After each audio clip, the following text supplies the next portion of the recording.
The wind swept across the Oklahoma plains with a strange, restless cry that afternoon, lifting dust, bending wheat, and carrying with it the kind of silence that warns a man something is about to break. The elderly farmer stumbled out of the barn, a crumpled envelope clenched so tightly in his fist that his knuckles turned pale. His boots dragged through the dirt, as if every step cost him a piece of the strength he had left.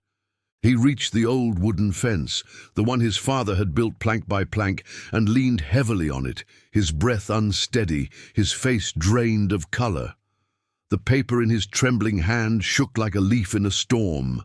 It was the notice he had feared for months, but prayed he would never see. He lowered himself slowly to the ground, knees hitting the dry earth, creating small puffs of dust that drifted away like dying hope. His worn-out hat slipped from his head and rolled a few inches, carried by the wind until it bumped against an empty feed bucket. The sky, once bright, dimmed behind a thickening veil of clouds.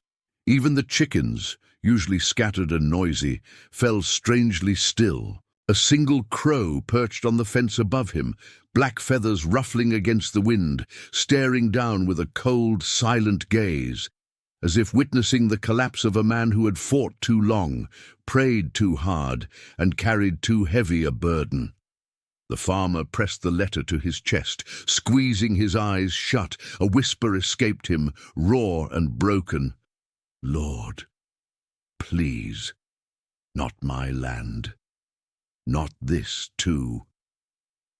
His voice vanished into the wind. For a long moment he stayed there, an old man, kneeling in the dirt of the farm he loved, holding the paper that threatened to take it all away. His shoulders shook, his breathing faltered, his spirit wavered, but his story, his struggle, his faith, did not start in that moment of collapse. No, to understand the weight of that paper, the tears hiding behind his prayer, and the miracle that was on its way, we must go back a little in time. Before we continue, make sure to subscribe so you don't miss these stories of faith, and comment below the phrase, "God has a purpose in every moment." Long before the letter arrived, the Carter farm sat quietly on the soft, rolling hills of southern Oklahoma, a piece of land that carried more stories than the fences could hold and more prayers than the soil could swallow. It wasn't a rich farm. It wasn't a big farm, but it was home. The mornings there were slow and honest. The sun rose gently over the wheat fields, brushing the land in shades of gold. The wooden barn, old enough to complain but strong enough to keep standing, creaked every time the wind touched it, and the farmhouse, small, white, and a little crooked on the western side, held the smell of coffee, bread, and decades of quiet conversations. The man who cared for this land was an elderly farmer in his late 60s, tall but tired, with deep-set eyes shaped by equal parts struggle and faith. His back curved slightly, not out of defeat, but out of years spent bending over soil that didn't always give back what he offered. His clothes were simple, old denim, faded flannel, boots patched more times than he could count. Every morning, before the sun had the strength to chase away the night, he stepped onto the front porch, holding his straw hat against his chest for a brief, silent prayer. Nothing fancy, nothing loud, just a whispered, "Guide me today, Lord." Inside the house, a warm light always greeted him first, the kitchen lamp, where his wife spent her early hours, a gentle, silver-haired woman with a heart stitched together by scripture and kindness. She moved through the farmhouse with the quiet grace of someone who trusted God more than she feared life. She kept an old Bible open near the window, marked with notes and folded corners, a companion through children raised, storms survived, and harvests lost and gained. The animals, small in number but dear in spirit, filled the farm with a kind of humble life that reminded them every day of God's provision. There was, Willow, the patient old horse with soft eyes, Amos, the stubborn donkey who always brayed at the worst possible moment, a flock of chickens who followed the farmer's wife as if she were their guardian, a few cows grazing near the back pasture, and a sparrow's nest tucked just above the barn door, a quiet symbol of hope. The farm had seen better years. The paint peeled more than it shined, the soil fought harder than it yielded, and some days the farmer wondered if the land remembered how to bless him. But even in its tired corners, the place held a beauty that couldn't be bought or sold. The beauty of a life built slowly, prayerfully, faithfully. Every evening, the farmer sat on the porch with a cup of black coffee, watching the sun melt into the fields. He would breathe in the warm air and say the same words he had said for decades. "Whatever comes, Lord, let it find me faithful." Life was simple. Hard, yes, but simple. And yet beneath that simplicity, something heavy grew. A shadow tied to bills, droughts, and years of small losses, the debt, the threat, the burden. It was coming toward him long before he collapsed with that letter in his hand. But even then, even in those earlier days, he dreamed. Long before the dry seasons, long before the droughts and the warnings from the bank, the farmer carried a quiet dream inside him, one he rarely spoke aloud, even to his wife, because it lived so deep in his heart that putting it into words felt almost like exposing a wound. His dream wasn't grand. It wasn't the dream of a man chasing riches or wanting to prove anything to the world. It was the dream of a man who had worked honest soil his entire life and simply wanted to keep the land God had placed in his hands. For years, the farm had survived on the edge, just enough harvest to get by, just enough cattle to keep things running, just enough hope to continue. But the debts, the interest, the slow decline of production, they all piled up like silent storms. And so the farmer's dream became painfully simple: to pay off the debt, to free the land, to leave the farm standing for the next generation, not to expand, not to buy new machinery, not to build fancy barns, just to save what he already had. In the quiet hours before dawn, he walked through his fields, carrying a lantern, the soft glow lighting patches of earth at his feet, and whispered his hope into the stillness. "Lord, just give me one good season, one honest harvest, strong enough to clear what we owe. Let this land breathe again. Let me breathe again." He dreamed of signing that last check to the bank, of shaking the weight off his shoulders, of seeing his wife smile without worry lining her eyes. He dreamed of sitting on the porch with nothing hanging over them but the sky. And he dreamed of the day he would take his grandchildren to the fields and tell them, "This land is yours now, free and blessed." But the soil did not always listen. The seasons were not always kind. And the debt, the heavy, creeping debt, began to shape every decision, every purchase, every prayer. Still, he held onto his purpose. He planted seeds with hope. He worked until his shoulders burned. He watered the ground as if speaking life into it. He carried himself with the determination of a man who believed that if God gave him the land, then God could surely save it. And though the dream sounded simple, it demanded everything: strength, patience, trust, and a faith that had to stand even when the sky stayed empty and the soil stayed hard.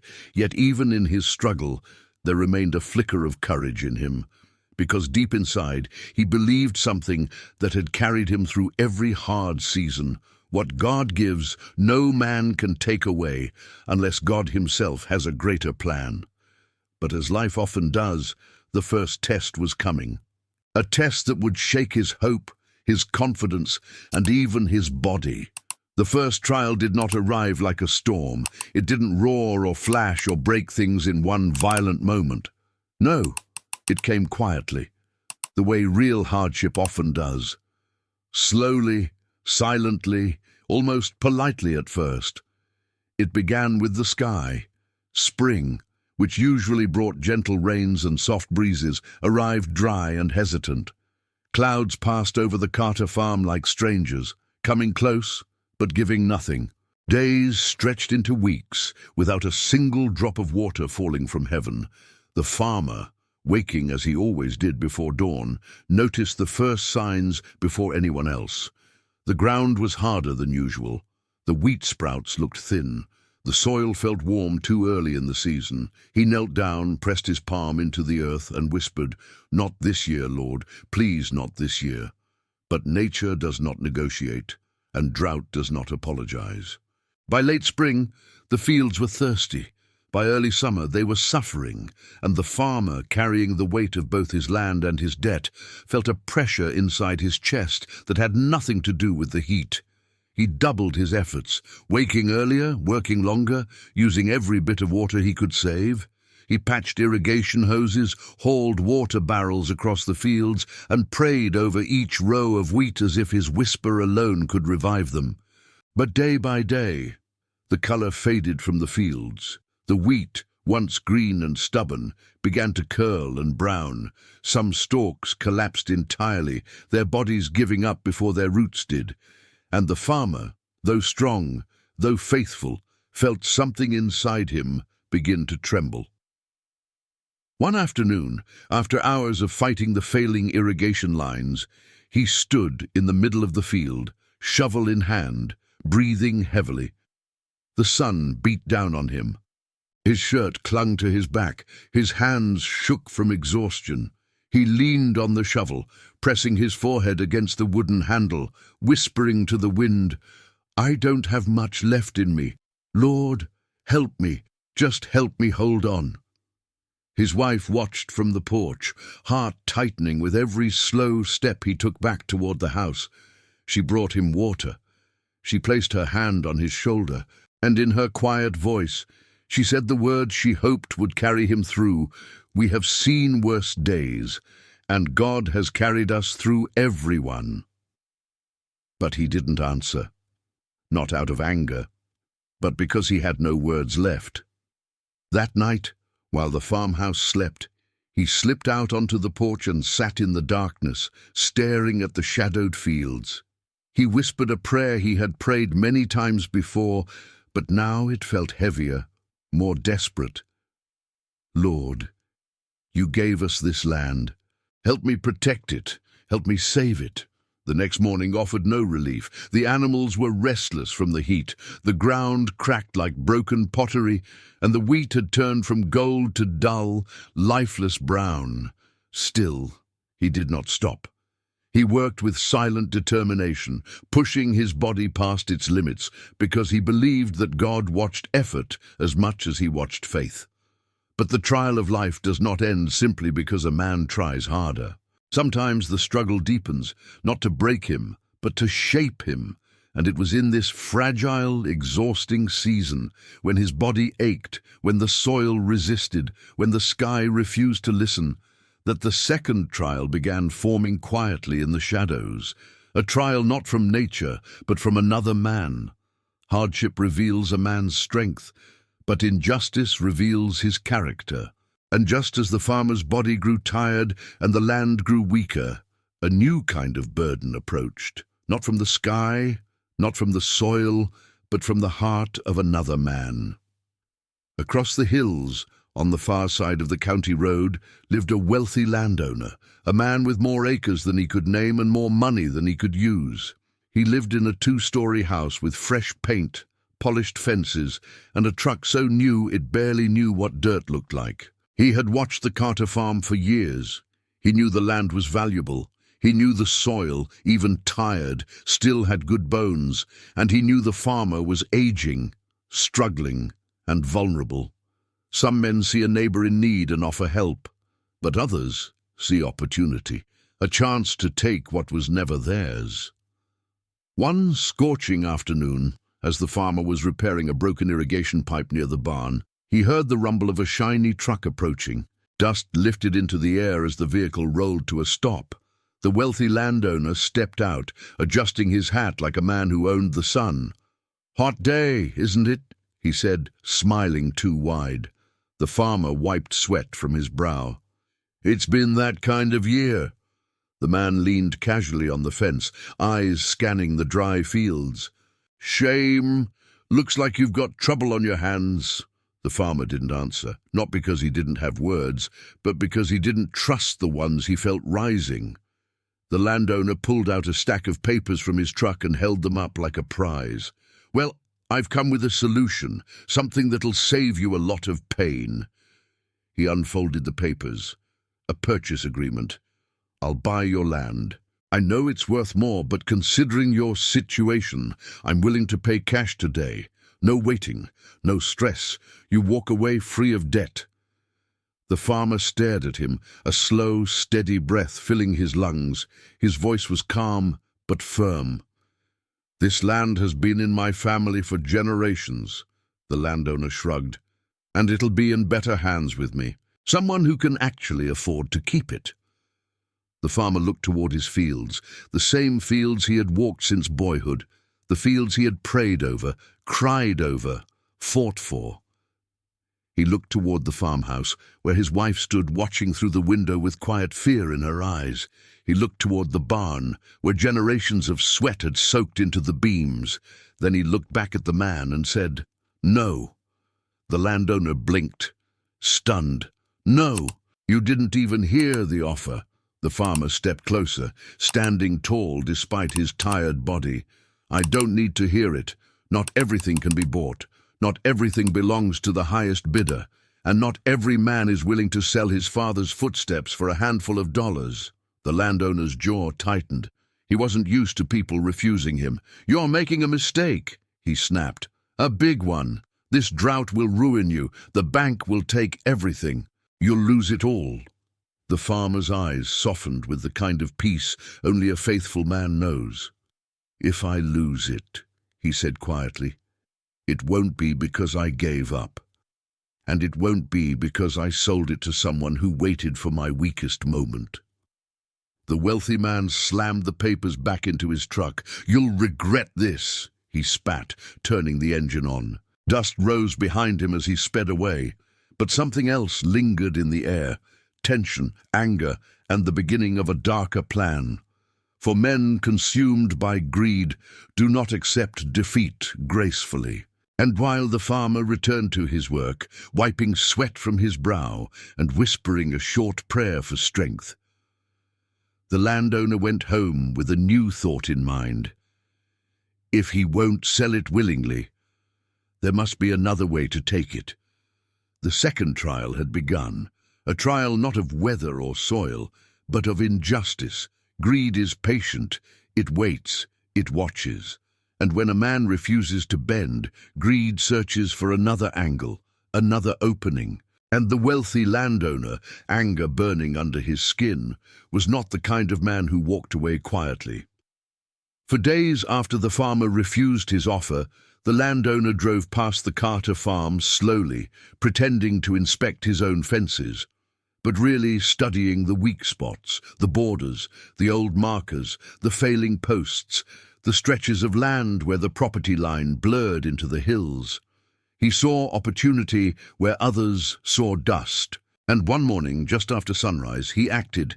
His workers, 3 men who never asked questions as long as the pay was good, arrived with trucks loaded with tools, stakes, measuring tape, and brand new boundary markers. They nodded at the landowner, who gave one simple order: "Move the fence, just a few feet. He won't notice at first." And so they began, hammering, digging, pulling out the old posts and driving in new ones. The sound echoed through the valley, sharp metallic strikes against the morning quiet. The farmer, who was in the back pasture repairing a leaking water trough, heard the noise but assumed it was normal farm work. After all, people fixed things all the time in the countryside. But by mid-morning, something felt wrong. The sound was too close, too persistent, too deliberate. He wiped his hands, stood up, and followed the noise. He walked over the hill and froze when he saw it. New fence posts. On his land, dozens of them. The workers kept hammering, not even looking up, as if he were invisible. His voice broke the air. "What do you think you're doing?" The workers stiffened. One of them swallowed hard. They weren't prepared to face the man they were stealing from. The landowner arrived moments later, stepping out of his truck with a smirk. "Oh, don't mind us," he said. "Just correcting the property line. Turns out your fence was built wrong years ago." The farmer felt heat rise in his chest, not anger, but disbelief. "My father built that fence," he said, "and his father before him walked those lines with the county." The landowner shrugged. "Well, things change. Documents get updated, boundaries shift. You know how it is." But the farmer knew this wasn't ignorance. It was the second attempt to steal what wasn't his. The farmer walked along the new posts, counting them, feeling the sting of injustice in every step. "You know this isn't right," he said quietly. The landowner didn't blink. "Prove it." Before the farmer could speak another word, the distant sound of a truck engine rolled across the field, a white county vehicle. The farmer's heart lifted, a lifeline he hadn't expected. The truck stopped, the door opened, and the county land inspector stepped out, clipboard tucked under his arm. "What's going on here?" the inspector asked. The farmer pointed at the new fence line. "These men are moving my boundary." The inspector frowned and walked to the nearest stake. He knelt, pulled out measuring tools, checked the coordinates, checked again, then stood up slowly. "According to county records," he said, "the original fence is correct." The landowner stiffened. "That can't be right," he said. "Those records must be outdated." The inspector pulled out a printed map. He held it up between them and tapped a finger firmly. "This hasn't changed in 50 years, and unless the law changed overnight, you're trespassing." The workers lowered their tools immediately. The landowner's jaw clenched. He tried to speak, but the inspector wasn't finished. "Tampering with a property line is a serious offense. Do it again, and you'll be facing charges." Silence. Deep, heavy, exposing. The landowner took a step back, then another. His cheeks reddened, his eyes flickered with embarrassment, frustration, and the sting of being caught. Neighbors passing on tractors slowed down to watch. A few ranchers parked their trucks along the road. Everyone could see what had happened, and no rumor travels faster in the countryside than the downfall of a proud man. The fence posts were pulled out, one by one, hammer strikes reversed, holes filled, tools packed away. The workers didn't look the farmer in the eye. The landowner didn't either. He simply said nothing, got in his truck, and drove off. Slower this time, as if the weight of shame pressed down on the gas pedal, and the farmer, worn and tired, watched him go. He didn't smile, he didn't boast, he didn't speak a word of victory. He simply bowed his head, pressed his hand to the old fence his father had built, and whispered, "Thank you, Lord, for fighting the battles I cannot." The unjust had planned a quiet theft, but their own greed exposed them, and though they walked away angry and humiliated, their fall had only begun. After the confrontation over the fence line, the farm grew strangely quiet. Not peaceful quiet, not restful quiet, but the kind of quiet that makes a man hear the weight of his own heartbeat. The sky remained empty. The soil stayed hard. The wheat drooped lower each day. And though the landowner's scheme had failed, the farmer's deeper battle, the one against time, debt and drought, remained. The bank deadline was now less than a week away. Each sunrise brought another reminder that nothing had improved. Every sunset whispered that the days were slipping through his fingers like cracked earth. The farmer worked anyway. He repaired, watered, prayed, repeated. Not because it made sense, but because faith doesn't wait for perfect conditions.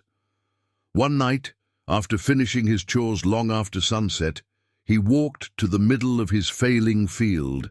The moon cast a soft, silver glow over the dying wheat. The wind was warm and restless. He loosened his grip on his tools, let them fall to the dirt, and sank slowly to his knees. For the first time in years, his prayer was not steady, not confident, not measured. It was broken. "Lord, I've done all I know. I've worked until my bones ache. I've fought every battle I could. If you don't step in, I will lose it all." His voice cracked.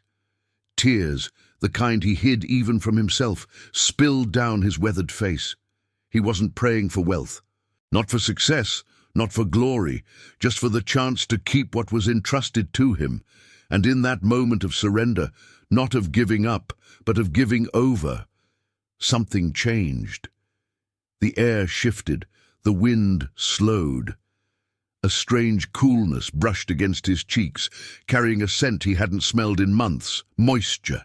He lifted his head. Far on the horizon, where the sky met the earth, dark clouds were rising, thick, powerful, alive. He blinked once, twice. He thought maybe he was dreaming, but then thunder murmured, deep, slow, like the earth itself clearing its throat before speaking. He stood, breath trembling. The clouds rolled closer, painting the sky in shades of steel and shadow. Lightning stitched bright veins across the darkness. The wind picked up, stronger now, cooler now, carrying with it the promise he had begged for. His wife stepped onto the porch, calling out, "Do you feel that?" He nodded, unable to speak. The first raindrop fell onto his hand, warm from the long drought, but heavy with mercy. Then another, and another, until the sky broke open completely. Rain poured over the Carter farm with a force that sounded like applause, heaven clapping for a man who refused to surrender. It soaked the wheat, it filled the cracks, it washed the dust from the barn walls. It bathed the land in renewal. The farmer tilted his face toward the sky, letting the rain mingle with his tears. His voice trembled. "Thank you, Lord. Thank you. Thank you." He didn't care that he was soaked. He didn't care that his boots filled with water. He didn't care that the fields turned to mud beneath him. He lifted his hands, laughed through his tears, and whispered, "You never arrive late." His wife joined him, umbrella forgotten at the door, wrapping her arms around him in the pouring rain. For hours the storm continued, a perfect storm, a healing storm, a storm sent at exactly the right moment, not early, not late. By dawn, the land smelled alive again, rich, clean, hopeful. Drops clung to every leaf, every stalk, every fence post like jewels left behind by heaven, and the miracle didn't end there. 2 days later, a white envelope arrived in the mail, not cold, not harsh, not from the bank, but from the county agricultural office. Inside was a notice, emergency drought support funds for small farmers. Immediate relief approved, payment issued, enough to save the farm, enough to clear the debt, enough to breathe again. The farmer sat on the porch, letter pressed to his heart, and whispered the truth that had followed him his whole life. God's blessing never arrives late, and never by accident. The fields glistened for days after the rain, each stalk of wheat holding tiny beads of water that shimmered in the morning light like blessings resting on every inch of soil. The farm felt different now. Not in its buildings. The barn was still old, the paint still peeling, the fences still crooked, but in its spirit. Where there had been heaviness, now there was breath. Where there had been fear, now there was calm. Where there had been silence, now there was gratitude. The farmer stood in the middle of the revived fields at sunrise, boots sinking slightly into the moist earth.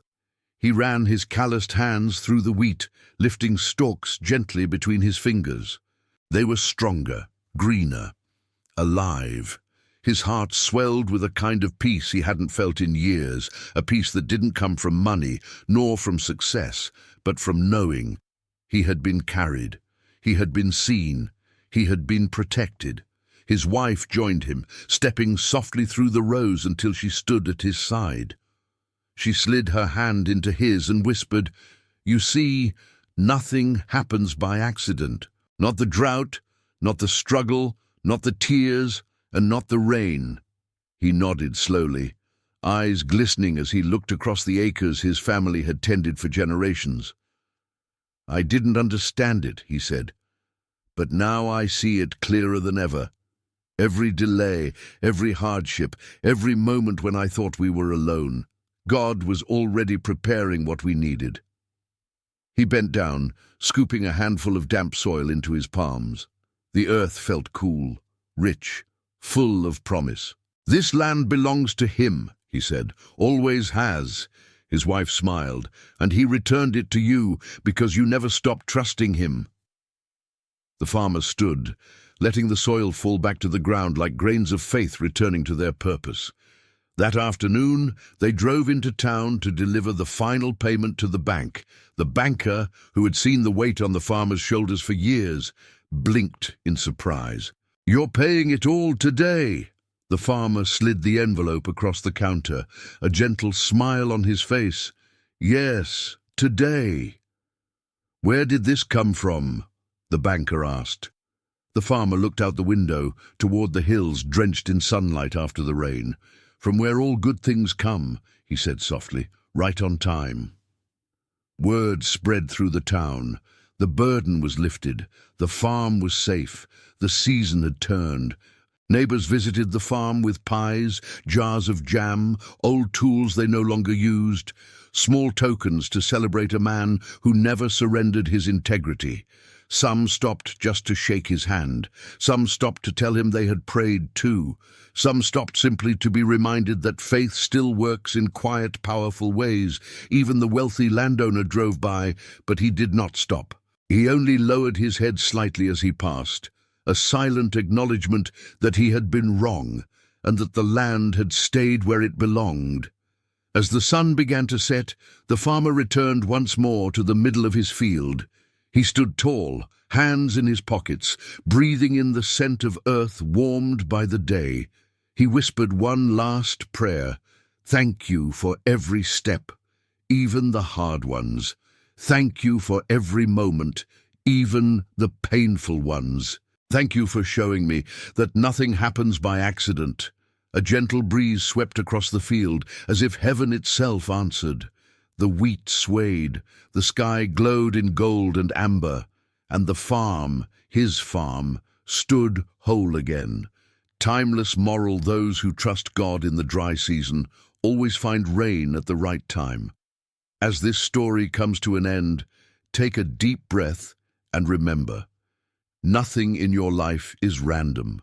Every tear you've cried, every door that closed, every long season of waiting, God has used it all to guide you, protect you, and prepare you.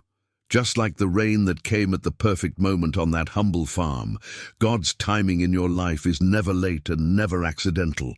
He knows what you carry, He sees what you fear, and He is already arranging every detail for your good.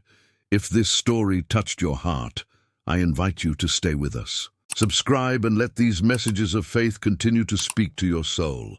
And before you leave, write this powerful truth in the comments. God's timing is perfect for me.